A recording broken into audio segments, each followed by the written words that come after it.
Ողջույն իմ սիրելի հետևորդներ, այսօր շատ համեղ ամառային ըմպելիք եմ պատրաստելու, գիտեմ շատերդ եք պատրաստում, բայց եղանակը լինում է տարբեր, ուրեմն այսպիսի մի բլենդեր եմ գնել, տեսեք, Bosch ֆիրմայի, որակով շատ լավն է, վերջերս ինչքան բլենդեր էի գնում, այս մեջտեղի հատվածը, այդ միացող պտուտակը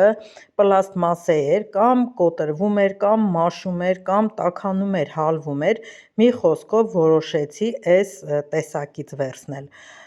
բավականին սուր դանակներ ունի, նախատեսված է նաև միսը աղալու համար, դանակները ամուսինս հավաքելուց մի քիչ սխալ էր հավաքել, եթե արտիկուլը կդնեմ և գնող կլինի, թող ուշադրություն դարձնի հենց դանակների ձևին, որպեսզի ամանի մեջ մտնի, ուրեմն ներքևի մասում ունի այսպիսի մի ռեզինի կտոր, որը հագնում է ամանը հագնում է ռեզինի վրա, որ պտտվելուց սեղանի վրա չշարժվի,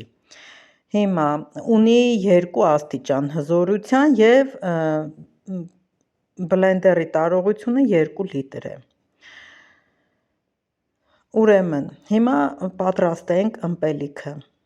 ավելացնում եմ լավ լվացած,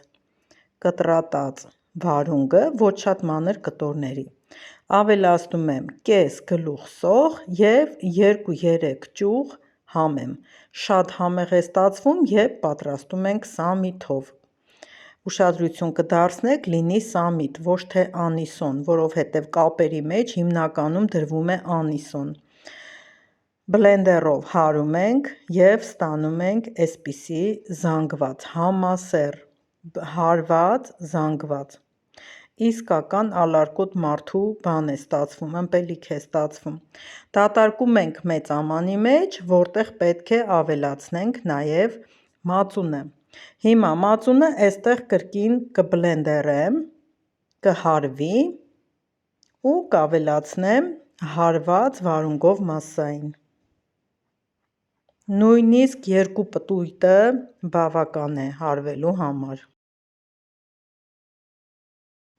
ահա հարված զանգված ստացվեց, որը հարմար է ըմպելու համար, ավելացնում ենք աղը ըստ ճաշակի և ջուր, ջուրն էլ ըստ ճաշակի, մարդիկ կլինեն, որ կսիրեն թանձր, մարդիկ կլինեն, որ կսիրեն ավելի թեթև, հեղուկը շատ,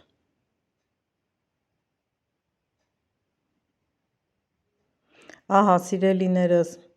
նույնիսկ ծամել հարկավոր չէ, ըմպելիք է, բառիս բուն իմաստով, սառը վիճակում ավելի համեղ է, թեթև և դյուրամարս, նաև վիտամիններով հարուստ, նույնիսկ ձողիկով կարելի է ըմպել, շնորհակալ եմ, որ դիտեցիք, կհանդիպենք հաջորդ նոր վլոգում.